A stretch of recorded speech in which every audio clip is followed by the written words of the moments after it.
ശത്രുക്കൾ ചിലപ്പോൾ നമുക്ക് ഗുണകരമാവുന്നത് പറയുന്നത് ഇവിടെയാണ്. ഞാൻ അങ്ങനെ എന്നെ തിരിച്ച് യൂണിവേഴ്സിറ്റിയിൽ പെട്ടെന്ന് എന്നെ ഇമ്മീഡിയറ്റ് ആയിട്ട് യൂണിവേഴ്സിറ്റിയിലേക്ക് വിളിച്ചു ഈ വിഷയം അറിഞ്ഞ ബേസിൽ. അപ്പോൾ സ്വാഭാവികമായിട്ടും ഞാൻ എന്താ വിചാരിച്ചത്, നേരെ പരിപാടി തീർന്നു, നേരെ ചെന്നൈയിൽ പോകുന്നു, നേരെ അവിടെ നിന്ന് നേരെ ജയിലിലേക്കായിരിക്കും.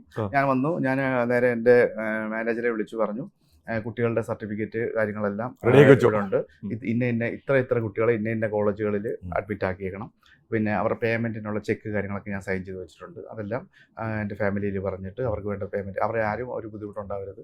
ഞാൻ ചിലപ്പോൾ അകത്ത് പോയാലും എങ്ങനെയായാലും ഒരു 3-4 മാസം എടുക്കുമായിരിക്കും പുറത്ത് വരാൻ. അപ്പം അതിനകത്ത് വെച്ച്, കാരണം ഞാനത് രാത്രിയിൽ കിടക്കുമ്പം പോലും നമ്മൾ കട്ടിലേക്ക് കിടക്കാൻ തോന്നത്തില്ല, തറയിൽ തന്നെ, കാരണം നാളെ ജയിലിനകത്ത് പോയാൽ തറയിലാണല്ലോ.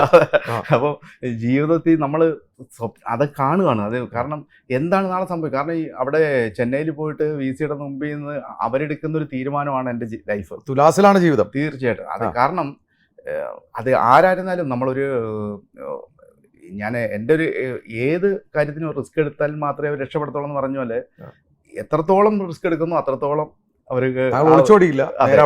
ഞാൻ അവിടെ ചെന്നു, മാഡത്തിന് മുമ്പിൽ ചെന്നു. മാഡം ആദ്യം വന്ന് എൻ്റെ മുഖത്തോട്ട് നോക്കി. ഞാൻ എന്തായാലും എപ്പോഴും പറയുന്ന പോലെ എന്തെങ്കിലും 1-2 ഷൗട്ടിങ് ഒക്കെ പ്രതീക്ഷയാണ് അകത്തോട്ട് കയറിയേ.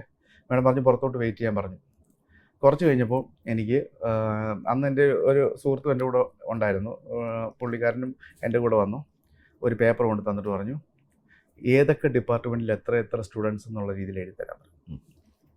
അപ്പം ഞാൻ ഇങ്ങനെ ഇത്ര സ്റ്റുഡൻസ് ഇന്ന ഡിപ്പാർട്ട്മെൻറ്റിൽ, ഈ ഒരു പേപ്പർ മാഡം വാങ്ങി ഇത് ചെയ്തിട്ട് എന്നെ വിളിച്ചിട്ട് പറഞ്ഞു താങ്കൾക്ക് ഞാൻ ഒരു ടൈം മാത്രം ഞാൻ ഇപ്പം അഫിലിയേഷൻ തരുവാണ്,